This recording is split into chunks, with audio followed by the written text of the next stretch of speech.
हमारे गुरु दादा भगवान, गीता भगवान, अम्मा जी को नमन है, साष्टांग प्रणाम है। गुरु भगवान के शुक्राने हैं। श्रीमद् भगवत गीता, कुछ नए लोग हैं उनको फिर से एक बार बता दें। हमारे ग्रंथों में मुख्य ग्रंथ श्रीमद् भगवत गीता, श्रीमद् भागवत जी और रामायण, इस तरह ग्रंथ हैं। तो कन्फ्यूज़न ये होता है जब हम कहते हैं श्रीमद् भगवत गीता, तो लोग समझ नहीं पाते, वो भागवत जी को ही समझते हैं। तो भागवत जी शुकदेव जी की कही हुई, बोली हुई वाणी है, जिसका पुस्तक फॉर्म में व्यास मुनि द्वारा लिखित है। वो व्यास मुनि द्वारा श्रीमद् भागवत जी लिखित है, जो शुकदेव मुनि ने राजा परीक्षित को पूरी कथाएं सुनाई हैं। श्रीमद् भगवत गीता भगवान कृष्ण का उपदेश है अर्जुन को। युद्ध के मैदान में, युद्ध के क्षेत्र में, धर्म क्षेत्र कुरुक्षेत्र, धर्म क्षेत्र और कुरुक्षेत्र हमारे अंदर रहते हैं और युद्ध चलता रहता है विचारों का। जो लोग विचारों को देख पाते हैं उनका विचारों के साथ युद्ध बहुत चलता है, और जो लोग जानते ही नहीं, मन से मिले हुए हैं, उनको तो पता ही नहीं विचारों से युद्ध क्या होता है। अर्जुन जागा हुआ पुरुष है, वो देख पाता है अपने मन को। तो जब उसने सारे योद्धाओं को सामने खड़े देखा तो उसको लगा ये सारे मेरे अपने परिवार के लोग हैं और इनके साथ में युद्ध करूँगा, या तो हमारी तरफ के लोग मारे जाएंगे और या इनकी तरफ के लोग मारे जाएंगे, दोनों पक्ष के मारे जाएंगे, तो क्या ये युद्ध करना ठीक है? तो भगवान से कहता है कि युद्ध करना मुझे अच्छा नहीं लग रहा, समझ में नहीं आ रहा, इस युद्ध को मैं नहीं करना चाहता, और धनुष बाण रख करके रथ के पीछे के भाग में बैठ गया।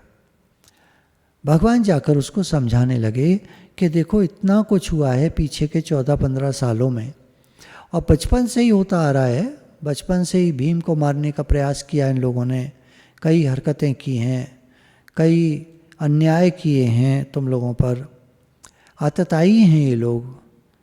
जो 5 से ज़्यादा अपराध करे उसको मार देने का दोष नहीं लगता, ऐसा शास्त्रों में बोला गया है। तो ये आतताई हैं, तुम इनको मार सकते हो, तुमको दोष नहीं लगेगा, और क्योंकि तुम क्षत्रिय हो तो युद्ध करना तुम्हारा कर्तव्य बनता है। अगर सिपाही युद्ध के मैदान में खड़ा ये सोचे कि मैं सामने वाले को गोली मारूं कि नहीं मारूं, तो उतनी देर में तो गोली उसको मार देंगे, वो तो मर ही जाएगा। उसका तो धर्म है, कर्तव्य है, वहाँ पर वो सिपाही ही है लड़ने के लिए। हम लोगों के लिए लड़ाई नहीं है, हम लोग के लिए नहीं है लड़ाई। जब दोस्ती से काम चल सकता है तो दुश्मन क्यों बनाए? हम लोगों के लिए लड़ाई नहीं है। लेकिन जो सीमा पर खड़े हैं हमारे सिपाही, उनके लिए युद्ध, धर्म क्षेत्र कुरुक्षेत्र, मतलब वो धर्म का काम है, उन्हें वो करना होगा। नहीं करेंगे तो या तो भगोड़े कहे जाएंगे या मार दिए जाएंगे। तो ये क्षत्रिय लोगों के लिए ये विधान भगवान ने बनाया है, देश की रक्षा करना।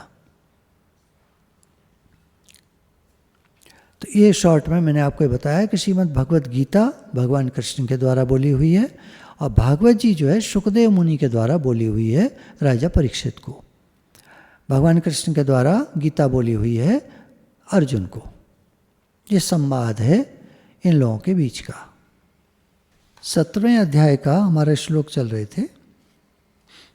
भगवान तप के बारे में बता रहे हैं, शरीर संबंधी तप, वाणी संबंधी तप और मन संबंधी तप।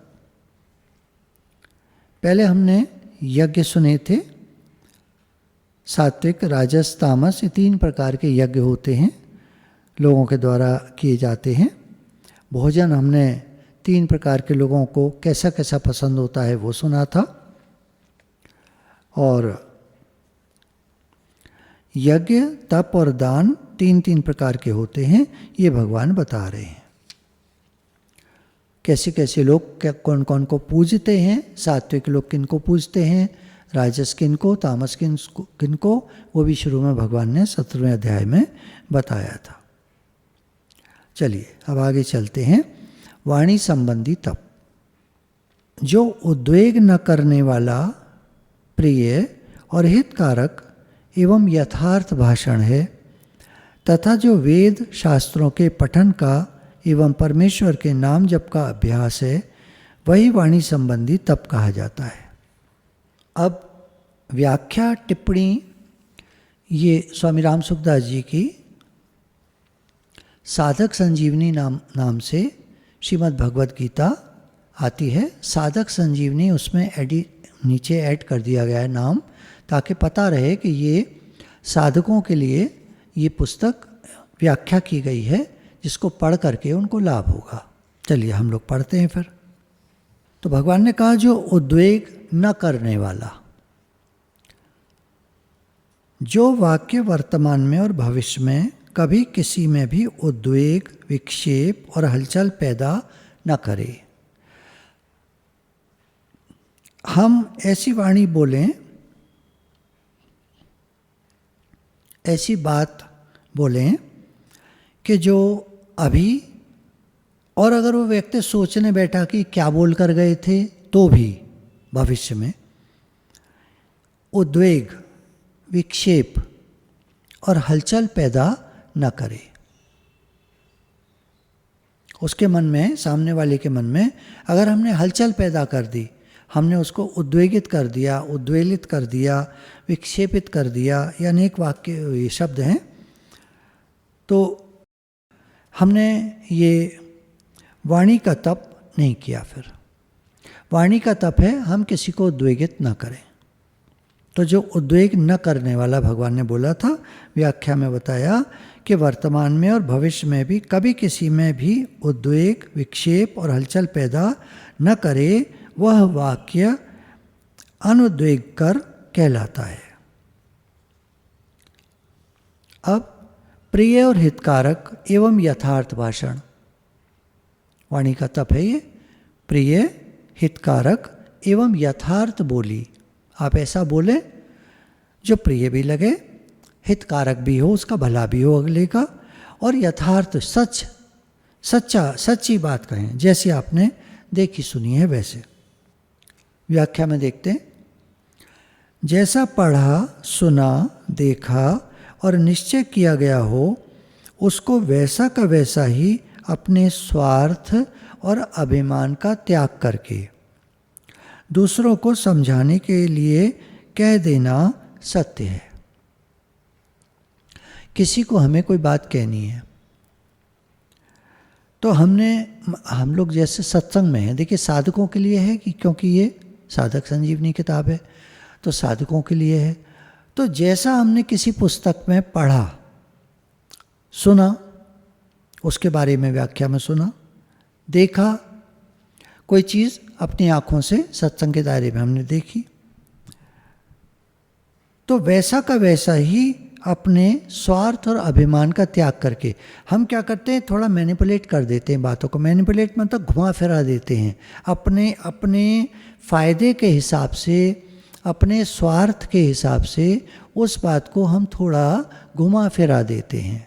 ये गलत है, ये वाणी का तप नहीं है, झूठ बोलना हो गया। हमारे गुरुजी एक बात कहते हैं कि मैंने एक बात किसी व्यक्ति से कही कि भाई दूसरे उसको यानी तीसरे को जा कर के ये बात कह दो। वो जाएगा और उस बात को जब कहेगा तो जो तीसरे को बात कही वो थोड़ी सी फर्क हो जाएगी, तीसरा जब चौथे से कहेगा तो बात और फर्क हो जाएगी, वो चौथा जब हमसे मिलेगा और हम पूछेंगे हाँ भाई तुमको खबर मिल गई, हाँ जी मिल गई, ये खबर मिली है, बोले ये तो हमने कहा ही नहीं। गुरुजी कहेंगे, गुरुजी कहते हैं ये तो हमने कहा ही नहीं, ये तुमको किसी ने बताया? बोले वो तीसरे ने। तीसरे को पूछा, बोले मैंने तो ऐसे ऐसे बताया, बोले ये हमने नहीं कहा। दूसरे को पूछा भाई ये तुमने कैसे? वो मैंने थोड़ा सा ना आपने जैसे कहा था तो मैंने उसको जरा ऐसे करके बता दिया। वही तीसरे ने फिर जरा मैंने ऐसे करके बता दिया, चौथे ने फिर ऐसे करके बता दिया, तो बात बिल्कुल ही घूम गई। तो ये वाणी का तप नहीं है। वाणी का तप है जैसा पढ़ा, सुना, देखा, ठीक वैसा का वैसा ही बता देना वाणी का तप है। सच बोलना, और जिसमें स्वार्थ और अभिमान का त्याग हो। अब प्रिय की बात भगवान ने करी, प्रिय और हितकारक। तो प्रिय क्या होता है? जो क्रूरता, रूखेपन, तीखेपन, ताने, निंदा, चुगली और अपमानकारक शब्दों से रहित हो, और जो प्रेम युक्त, मीठे, सरल और शांत वचनों से कहा जाए, वह वाक्य प्रिय कहलाता है। व्याख्या के नीचे एक टिप्पणी दी है प्रिय। उसमें कहा, अगर तुम किसी पौधे से बड़े प्रिय वचन बोलते हो, तुम बड़े अच्छे हो, तुम तो फास्ट ग्रो कर रहे हो, तुम पर बड़े अच्छे फूल आएंगे। अभी ना हमारे यहाँ या मोहन निवास पे एक साधक ने एक एक्सपेरिमेंट किया। 2 पौधे रखे करीब 3-4 फीट की दूरी पर। एक पौधे को तो हीलिंग एनर्जी रोज दी। उसको बोला, तुम बड़े अच्छे हो, तुम बड़े प्यारे हो, तुम पर बड़े अच्छे फूल आएंगे, तुम बहुत सुंदर हो, तुम निखर के आ रहे हो, तुमको देखो हम रोज़ पानी देते हैं, धूप लगती है, हवा लगती है, भगवान की कृपा है तुम पर, तो भगवान की कृपा से तुम बहुत फल फूल रहे हो। और एक को वैसे ही छोड़ दिया जैसा है। तो जब उसने साधक ने मुझे दिखाए वो दोनों पौधे, तो मैं तो आश्चर्यचकित रह गया। एक पौधा बिल्कुल आधा है, बिल्कुल आधा, थोड़ा थोड़ा ग्रो किया है, और ये जिसको उसने हीलिंग एनर्जी भेजी वो काफ़ी निखर गया, बड़ा हो गया है। कितनी करामात की बात है। ये बात यहाँ गीता में भगवान कह रहे हैं। जो क्रूरता, रूखेपन, तीखेपन, ताने, निंदा, चुगली और अपमानकारक शब्दों से रहित हो, ये सब चीज़ें ना हो जिसमें बोली में। जो प्रेम युक्त है ना, प्रेम युक्त, मीठे, सरल और शांत वचनों से कहा जाए, वह वाक्य प्रिय कहलाता है। अब जो मैं कह रहा था वो मैं आपको पढ़ के सुना देता हूँ। यानी व्याख्या की भी टिप्पणी है, उसमें दिया है। किसी ग्रंथ का श्लोक लिखा है इन्होंने संस्कृत में, उसके बाद उसकी हिंदी बोली है। प्रिय वाक्य बोलने से मनुष्य, पशु, पक्षी एवं पेड़ पौधे भी आदि संपूर्ण प्राणी प्रसन्न हो जाते हैं। मनुष्य, पशु, पक्षी, पेड़ पौधे, संपूर्ण प्राणी, सारे प्राणी प्रसन्न हो जाते हैं प्रिय बोलने से। इसलिए मनुष्य को प्रिय वाक्य ही बोलना चाहिए। बोलने में दरिद्रता, कंजूसी किस बात की? बोला, बोलने में भी कंजूसी करते हो, तुमको किसी को अप्रिशिएट करने में क्यों परेशानी होती है? अप्रिशिएट मतलब किसी की प्रशंसा करने में तुमको क्या परेशानी होती है? किसी की तारीफ करने में कोई दिक्कत, कोई प्रॉब्लम? जब हम किसी की तारीफ करते हैं तो खुश होता है। हाँ, बस शर्त यही है कि तारीफ सच्ची हो, झूठी नहीं, प्रशंसा सच्ची हो। अब प्रिय तथा हितकारक भाषण।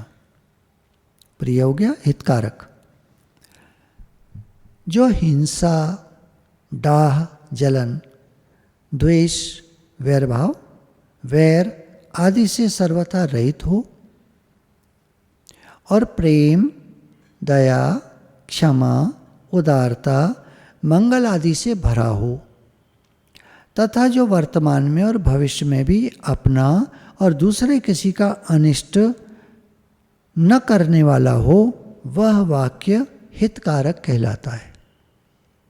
इस समय भी और आगे भी किसी का बुरा न करे, ऐसी बोली जो है हितकारक बोली कहलाती है, जिसमें हिंसा ना हो, जलन ना हो, द्वेष ना हो, दूसरों से वैर ना हो, इन सब से रहित हो, और प्रेम का भाव हो, दया का भाव हो, क्षमा भाव हो, उदारता हो, दिल बड़ा हो, मंगल करने वाला हो, दूसरे का अच्छा करने वाला हो, ऐसा जो बोली, ऐसी जो बोली है वो हितकारक कहलाती है। और उसमें भी कहा जो किसी का वर्तमान में और भविष्य में भी अनिष्ट न करे, बुरा न करे।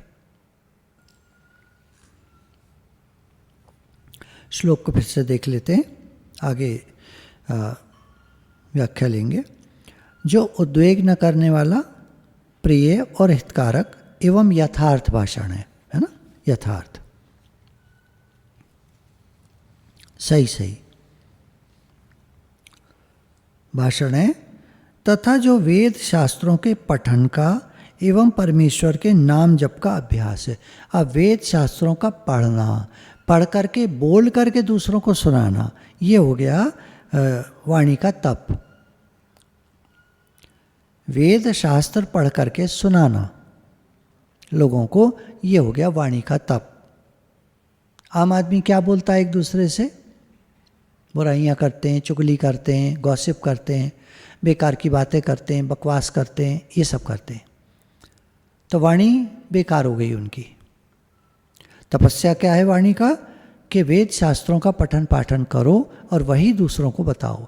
तो जो सत्संग करने आप लोग, नए लोग जो जुड़ रहे हैं, उनकी बड़ी अच्छी बात है, सत्संग करने जा रहे हैं। वो इतना अच्छा लग रहा है उनको अम्मा जी की बात सुनकर कि अम्मा जी ने जब गुरु से सत्संग सुना तो वो घर घर जाकर सत्संग करने लगे, कोशिश करने लगे। कोशिश, आदमी कोशिश ही तो कर सकता है। तो अम्मा जी की जितनी जान पहचान थी उनमें वो जाया करते थे और सत्संग सुनाया करते थे। कईयों ने मना कर दिया कि माता जी हमें पसंद नहीं आ रहा। ठीक है, नहीं आ रहा पसंद तो कोई बात नहीं। जिनको पसंद आ रहा था उनको अम्मा जी ने फिर जा कर के सुनाया। तो वही ये लोग कर रहे हैं। सब लोग, कुछ लोग नए जुड़े हैं, वो आगे सत्संग सुना रहे हैं। गुरु भगवान के शुक्राने हैं। तो वेद शास्त्रों के पठन का अभ्यास, तो व्याख्या में कह रहे हैं पारमार्थिक उन्नति में सहायक गीता, रामायण, भागवत आदि ग्रंथों को स्वयं पढ़ना और दूसरों को पढ़ाना, सुनाना, भगवान तथा भक्तों के चरित्रों को पढ़ना आदि स्वाध्याय है। ये सब स्वाध्याय है, ये वाणी का तप है। गीता और पारमार्थिक ग्रंथों की बार बार आवृत्ति करना, बार बार उनको पढ़ना, उन्हें कंठस्थ करना, याद करना, भगवान नाम का जप करना, भगवान के नाम का जप करना, ये वाणी का तप है। जो सब लोग माला करते हैं, ये वाणी का तप है, तपस्या करते हैं। आप जो नाम जप करते हैं, ये आप तपस्या करते हैं। भगवान नाम का जप करना, भगवान की बार बार स्तुति प्रार्थना करना, ये अभ्यसन वाणी का तप है। भगवान से बार बार प्रार्थना करना। अभी हम लोगों ने जो जैसे वृंदावन शिविर में प्रार्थना करी सब लोगों के मन की शांति के लिए, यहाँ आकर भी हम लोगों ने करी, और चलिए अभी फिर थोड़ा सा कर लेते हैं। तो ये वाणी का तप है ना। जैसे हमारा भाव है कि इस संसार के सभी प्राणियों को शांति पहुँचे। जो भी काफ़ी खबरें मिलती हैं, लोग अस्पताल में पड़े हैं, भरे पड़े हैं अस्पताल, जिस अस्पताल में जाओ जगह नहीं मिलती है। ये क्या हो रहा है? ये टेंशन जो है ना चारों तरफ संसार में, स्ट्रेस, इसके कारण लोग बीमार पड़ जाते हैं। सोच सोच कर बहुत सारे लोग डिप्रेशन में चले जाते हैं, बहुत सारे लोगों को सप्रेशन हो जाता है, बहुत सारे लोगों का एंग्जाइटी होकर के तरह तरह की बीमारियां हो जाती हैं, हॉस्पिटल पहुंच जाते हैं। तो अपने को संभालना आना चाहिए। ये वाणी के तप में कहा कि हम सबके लिए प्रार्थना जो करते हैं, ये भी वाणी का जप है। जो नाम जप करते हैं, ये भी वाणी का तप है। तो बार बार स्तुति प्रार्थना करना, हे नाथ, हे प्रभु, हे दीन बंधु, हे दीनानाथ, हे प्रभु, हे भगवान, हम आपके बच्चे हैं प्रभु। हमको ज़्यादा ज्ञान नहीं है, ज़्यादा समझ नहीं है प्रभु। हमारी तोतली बोली बच्चों की सी भाषा जैसी होती है, उसको आप, क्योंकि आप हमारे माता पिता हैं, हमारी बात को समझेंगे। हम सबके लिए प्रार्थना कर रहे हैं प्रभु, सबके मन को शांति मिले। आज जो इतने लोग बीमार हैं, परेशान हैं, सोच सोच कर दिक्कतें हैं चारों तरफ, पैसे की कमी है कुछ लोगों को कोई बीमारी है, बच्चों के अच्छे नंबर जिनके नहीं आ पाए वो परेशान हैं, दुखी हैं, जिनके अच्छे भी आ गए तो उन्हें ये चिंता है कि आगे कौन सा कोर्स करेंगे, आगे क्या मिलेगा, आगे कौन से कॉलेज में एडमिशन होगा। बहुत सारी चीज़ें सबके साथ हैं। भगवान जी सबके मन को शांति मिले। तो बार बार एक बार नहीं कह रहे स्तुति करने को, बार बार कह रहे हैं आप प्रार्थना करो सबके लिए। सर्वे भवन्तु सुखिनः सर्वे सन्तु निरामया। हे प्रभु, हे दीनबंधु दीनानाथ, सब सुखी हों, सब निरोग हों, सबको शांति मिले। तो ये अभ्यसन, हे नाथ हे नाथ हे नाथ, हम आपके हैं प्रभु, हम आपके हैं। हम तो आपसे प्रार्थना कर सकते हैं भगवान, सबके मन को शांति मिले, सबको चैन आए, बीमारों की बीमारी ठीक हो प्रभु। हम उनके लिए शुद्ध भाव भेज रहे हैं प्रभु। आप कृपा करिए, आपकी जो कॉस्मिक एनर्जी है वो हमारे साथ है। तो कॉस्मिक एनर्जी हील करती है बॉडी को। पिछली बार किन्हीं ने कहा हमारे शरीर में अगर कुछ ब्लॉकेजेस हैं तो कैसे क्लियर हों, तो चलिए वो भी मैं करा दूंगा। अभी उसके लिए ध्यान होता है थोड़ा सा, तो वो हम 5 मिनट में उसको कर लेंगे। तो अभी बस ये है कि अभी हमने ये भाव रखा कि सबके मन को शांति मिले। ये एक प्रार्थना हमने भगवान से की, ये वाणी का तप हुआ। इसमें कुछ लाइनें और रह गई हैं, पढ़ लेते हैं, तो पूरा करके फिर हम लोग मेडिटेशन कर लेंगे छोटा सा। वाणी संबंधी तप की अन्य बातों को भी ले लेना चाहिए, जैसे दूसरों की निंदा न करना, दूसरों के दोषों को न कहना, किसी की बुराई किसी से नहीं करना, उसमें ये दोष है, उसमें ये दोष है, ऐसे करता है, ऐसे करता है, ऐसे हमें नहीं, किसी को बुरा ना समझना, किसी की बुराई न करना, वृथा बकवाद न करना, बेकार की बातें न करना। बकवास करते हैं कुछ लोग, बोलते रहते हैं बिल्कुल बेकार की बातें, उनकी बातों में देखिए सर पैर कुछ नहीं होता, निचोड़ निकाला जाए तो 1 रुपया नहीं निकलेगा उनकी बातों में से।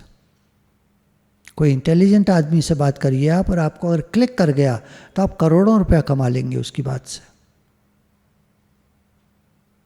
ये बड़ी अजीब सी कहानी है। ये जो सबकॉन्शियस माइंड के बारे में थोड़ा मैं अभी और पढ़ रहा हूँ तो समझ में आ रहा है कि गरीब गरीब रहता है, अमीर अमीर रहता है, क्या कहानी है इसके पीछे। ये सब माइंड की फीडिंग है। और अगर कोई अपना एक टारगेट रख लेता है तो टारगेट अचीव कर पाता है। ये रेपिटेशन बार बार वो एक टारगेट को अपने आप से दोहराता है, लिख लेता है, जगह जगह लिख लेता है, और कहीं अपने दिल पे लिख लेता है कि मुझे बनना है, और वो कर जाता है, कर लेता है। भक्तों को भगवान को प्राप्त करना होता है तो अपने दिल पे लिख लेते हैं, अपने सब जगह लिख लेते हैं, हे नाथ हे नाथ हे नाथ, हर जगह वो लिख लेते हैं मैं आपका हूँ, आप मेरे हैं। उनका काम बन जाता है। तो कुछ लोग बड़े काम की बात करते हैं, कुछ लोग बेकार की बात करते हैं। तो यह हमें समझना पड़ेगा, जो बेकार की बात करते हैं उनसे दूर रहिए। अर्थात जिससे अपना तथा दूसरों का कोई लौकिक या पारमार्थिक हित सिद्ध ना हो, ना लौकिक ना पारमार्थिक, ना इस लोक का ना दुनिया में कुछ मिले, 1 रुपया ना मिले जिनकी बातों से, और पारमार्थिक भगवान भी ना मिले जिनकी बातों से, तो दोनों ही तरह से बेकार है उनकी बात।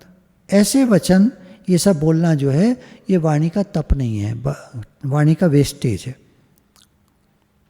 तो पारमार्थिक साधन में बाधा डालने वाले तथा श्रृंगार रस के काव्य, नाटक, उपन्यास आदि ये सब पढ़ने वाले ये वाणी का तप नहीं करते, इनका सब संयम बेकार जाता है।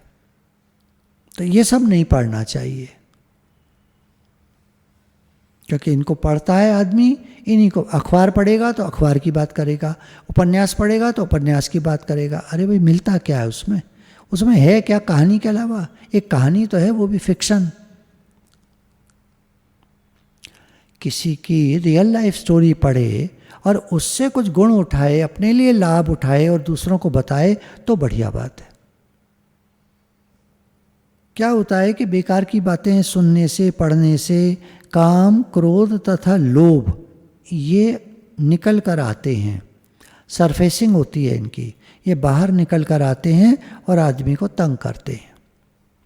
और मन में आने के बाद वो आदमी उनमें बह जाता है, विकारों में चला जाता है, वो विकारी हो जाता है। तो ऐसी पुस्तकों को या इस तरह की चीज़ों को पढ़ना नहीं चाहिए, ऐसे लोगों के पास बैठना नहीं चाहिए जो बेकार की बातें करते हों। तो सभी लक्षण जिनमें होते हैं, ये वाणी से होने वाला तप कहलाता है कि भगवान के नाम और गुणों का अभ्यास करना, बात करना, भगवान नाम का जप करना, भगवान की स्तुति करना, प्रार्थना करना, ये सब गीता भागवत जी आदि पढ़ना, उनको सुनाना, ये सब वाणी का तप है। और जो हिंसा और द्वेष ये सब बातें नहीं करता है, हितकारक वचन कहता है जिससे दूसरों का भला हो, ये वाणी का तप है। जिसमें क्रूरता, रुखेपन, तीखेपन, ताने इत्यादि नहीं होते, अपमान वगैरह नहीं होता, प्रेम होता है, मीठी बोली होती है, सरल होती है, शांत वचन होते हैं, वो सब प्रिय कहलाते हैं। तो प्रिय और हितकारक वाणी, ये वाणी का तप है। भगवान के नाम जप का अभ्यास, ये भी वाणी संबंधी तप कहा जाता है। गुरु भगवान के शुक्राने हैं। चलिए, जो हम उसकी बात कर रहे थे, मेडिटेशन कर लेते हैं। जब हम बैठते हैं ध्यान अवस्था में, 1 मिनट में ज़रा बता दूं पहले आपको। पहले हम हाथों को या तो ऐसे या ऐसे घुटने पर रखकर बैठ जाते हैं।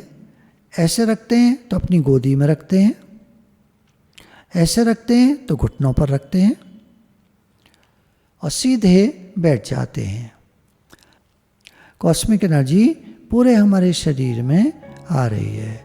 लाइट ब्लू कलर की प्रिज्यूम करिए, ये ऐसा विचार का कल्पना कीजिए, लाइट ब्लू कलर की कॉस्मिक एनर्जी पूरी हमारे अंदर आ रही है। अब हमारे शरीर में 72,000 नाड़ियाँ होती हैं, 72,000 नाड़ियाँ होती हैं। और उनमें कहीं भी ब्लॉकेज हो जाए तो पेन्स, दर्द, अकड़न, कोई और बीमारी, कोई और तकलीफ, कोई और चीज़, ये सब डेवलप कर जाती हैं। तो ब्लॉकेज को क्लियर करने के लिए कॉस्मिक एनर्जी जो है फ्लो करती है और ब्लॉकेज को साफ करती है। तो हमें क्या करना है? बस ध्यान में शांत भाव से बैठे रहना है और ये अंदर में भाव रखना है कि कॉस्मिक एनर्जी मेरी सारी ब्लॉकेजेस को साफ कर रही है। ऐसा भाव रखें कि कॉस्मिक एनर्जी ऊपर से हमारे शरीर में प्रवेश कर रही है और सारे शरीर में फैल रही है। उससे शक्ति, शांति, प्रेम सब कुछ बढ़ रहा है। हमारा मन शांत हो रहा है। जो भी ब्लॉकेजेस हैं वो क्लियर हो रही हैं। हमारा मन शांत हो रहा है।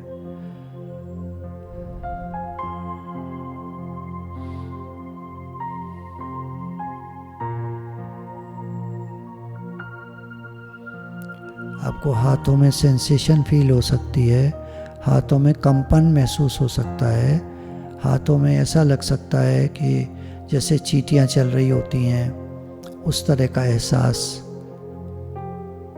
हाथों में अकड़न, भारीपन, ये सब कॉस्मिक एनर्जी आपके शरीर में जा रही है।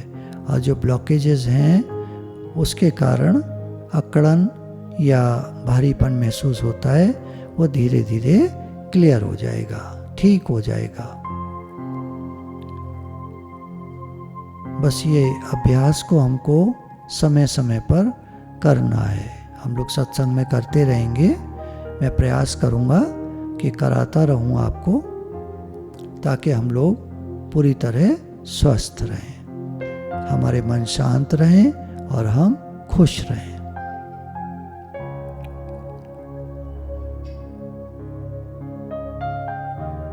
गुरु भगवान के शुक्राने हैं। म्यूजिक चल रहा है, आप शांत भाव से बैठे रहिए।